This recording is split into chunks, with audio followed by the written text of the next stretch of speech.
And today I'm honored to officially welcome another true American patriot, a 17-year veteran of the Hawaii Army National Guard, a 4-term Democrat congresswoman, very, very popular, the former vice chair of the National Democratic Party and a 2020 Democrat candidate for the United States presidency. You know, she was a very good candidate. Every time she ran, she was good. She did well.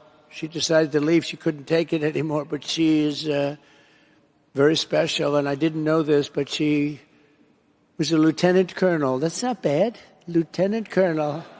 Not bad. I didn't know that. You know, I just found out. I said, put it down. You got to put that down. That's bigger. That's better than all the other stuff I read. But no, she's a special person. She's got great common sense, great spirit. She loves our country, and she loves the people in this room. Tulsi Gabbard. Tulsi, please.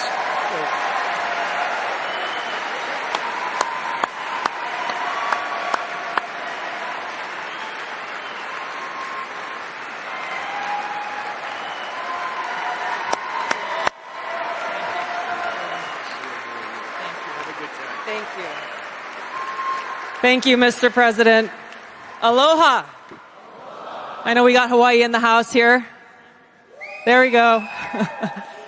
It is a privilege to be here with all of you, my brothers and sisters in uniform, especially on this day of all days.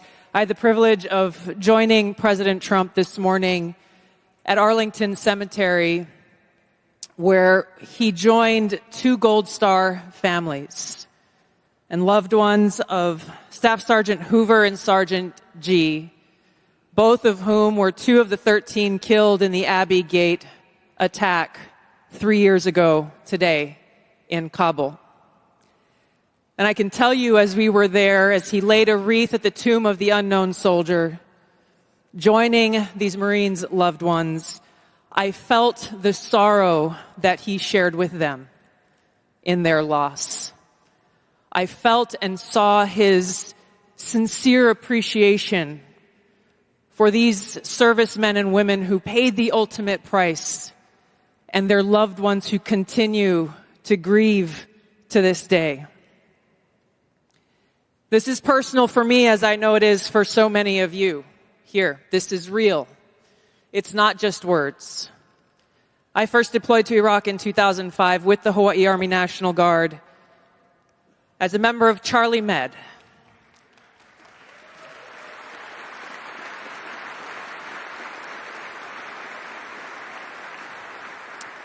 As those of you who were deployed during that time know, it was the height of the war, and sadly we took many casualties. And every day we were confronted with that high human cost of war and that sadness as we boarded the plane when we left, that we were leaving some of our brothers and sisters behind, only to lose others when we got home to suicide. So I mean what I say when I share with you that I know that President Trump understands the grave responsibility that a president and commander-in-chief bears for every single one of our lives. Whether you're a soldier, you're an airman, a Marine, sailor, or a coastie, he keeps us in his heart in the decisions that he makes.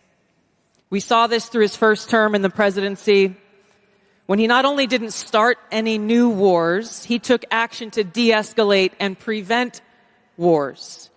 He exercised the courage that we expect from our commander-in-chief in exhausting all measures of diplomacy, having the courage to meet with adversaries, dictators, allies, and partners alike in the pursuit of peace, seeing war as a last resort.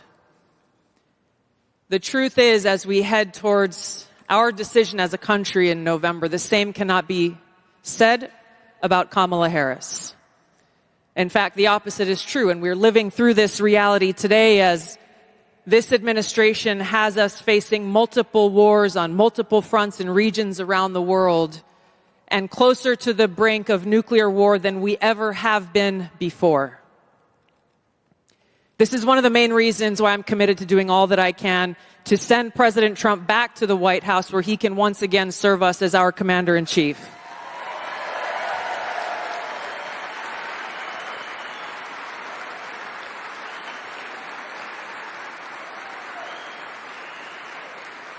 because I am confident that his first task will be to do the work to walk us back from the brink of war. We cannot be prosperous unless we are at peace. And we can't live free as long as we have a government that is retaliating against its political opponents and undermining our civil liberties, weaponizing our very institutions against those they deem as a threat. Kamala Harris has done this over the last 3.5 years. She won't hesitate to continue that if she is elected as president. President Trump has been their first and foremost target in this because they don't want us as voters to even have the option to vote for him. I've been their most recent target, added to a secret domestic terror watch list after exposing the truth about what kind of dangers we would face if Kamala Harris is elected as president. We as Americans must stand together to reject this anti-freedom culture of political retaliation and abuse of power. We can't allow our country to be destroyed by politicians who will put their own power ahead of the interests of the American people, our freedom, and our future.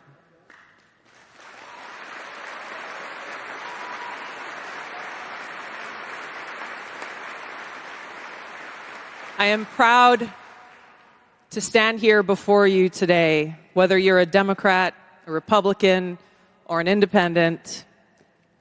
If you love our country, as I do, if you cherish peace and freedom as we do, I invite you to join me in doing all that we can to save our country and elect President Donald J. Trump and send him back to the White House to do the tough work of saving our country and serving the people.